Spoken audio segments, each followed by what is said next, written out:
Hi friends, welcome to Ragas kitchen friends. இன்னைக்கு வீடியோல டக்குன்னு ஈஸியான தக்காளி சாம்பார் எப்படி பண்றதுன்றது பார்க்கலாங்க. இது வந்து டிஃபன் சாம்பார், பருப்பு இல்லாத டிஃபன் சாம்பாருங்க. டக்குன்னு சீக்கிரமா பண்ணிரலாம். நான் இன்னைக்கு சொல்ற அளவு வந்து 2 பேருக்கு அளவுக்கான சாம்பார் வந்து நான் சொல்ல போறேங்க. ஃபர்ஸ்ட் ஒரு பாத்திரத்துல தண்ணி ஊத்திக்கலாம். தண்ணில 4 தக்காளி, 3 பச்சை மிளகாய் போட்டு நல்லா வந்து வேக வச்சு எடுத்துக்கலாங்க. இது வந்து தோல் வந்து சுருங்கணும், அந்த அளவுக்கு வந்து நல்லா வேகட்டும்.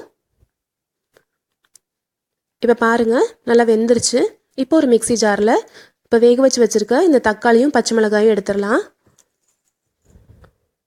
எடுத்து போட்டு நல்லா வந்து நைஸாக அரைச்சி எடுத்துக்க போகிறோம். பாருங்கள் இப்போ எடுத்தாச்சு.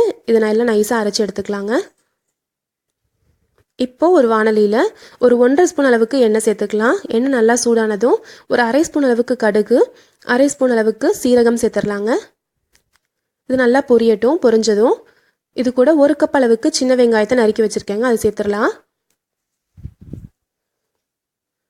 சின்ன வெங்காயம் சேர்க்குறப்போ ரொம்ப டேஸ்ட்டாக இருக்கும். நம்ம சாம்பார்னாலே சின்ன வெங்காயம்னா நல்லா டேஸ்ட்டாக இருக்கும்.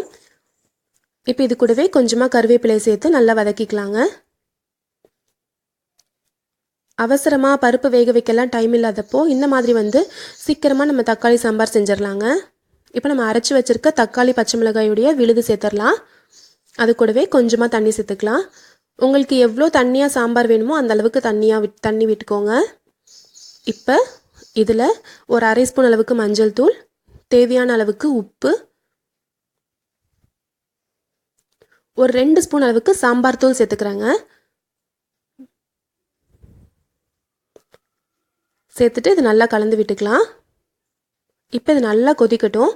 இது நல்லா கொதிச்சா நல்லா டேஸ்ட்டாக இருக்கும். இந்த 2 ஸ்பூன் சாம்பார் தூளுக்கு பதிலாக நீங்கள் வந்து 2 ஸ்பூன் குழம்பு மிளகாய் தூள் கூட சேர்த்துக்கலாங்க, நல்லா டேஸ்ட்டாக இருக்கும். இப்போ பாருங்கள் நல்லா கொதிச்சு வருது. இப்போ இதில் கொஞ்சமாக கொத்தமல்லி தழை தூவிடலாம்.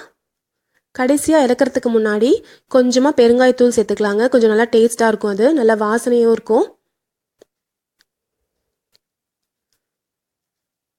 கொஞ்சமாக இப்போ பெருங்காயத்தூள் சேர்த்துக்கிறேங்க. சேர்த்துட்டு நல்லா கலந்து விட்டுக்கலாம். இது நல்லா கொதிச்சதும் நம்ம ஸ்டவ் ஆஃப் பண்ணி இறக்கிடலாம். சீக்கிரமாக டக்குன்னு வந்து ஒரு சூப்பரான தக்காளி சாம்பார் ரெடி ஆயிடுச்சு. கண்டிப்பாக நீங்கள் ட்ரை பண்ணி பாருங்கள். மெயினாக வந்து இட்லி தோசைக்கு ரொம்ப டேஸ்ட்டாக இருக்கும்.